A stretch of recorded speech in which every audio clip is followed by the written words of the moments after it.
Nti Musumba Bujjingo ng'amaliza service ya leero, lagula without fear. Kyogere mu Luzungu kuba twatudde n'abayivu baffe.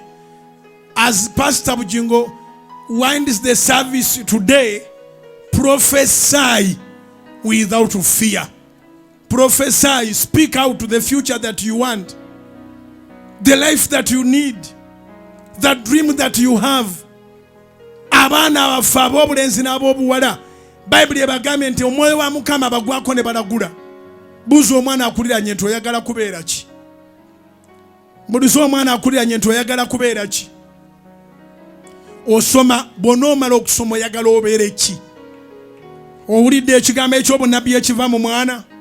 Kati mbeegayiridde abazadde temuboggolera baana. Omwana agenda n'akugamba nti njagala kubeera mu kyawo, namugamba kirika. Mu kyawo omanyi ssente abasawo ze batwala. Kati noba ng'omuteerawo ebibyo by'oyagala asome. Obunnabbi bw'omwana tobutuulako. Bassebo ne bannyabo, obunnabbi bwe bumala okuweebwa, Katonda ng'aleeta ebikola.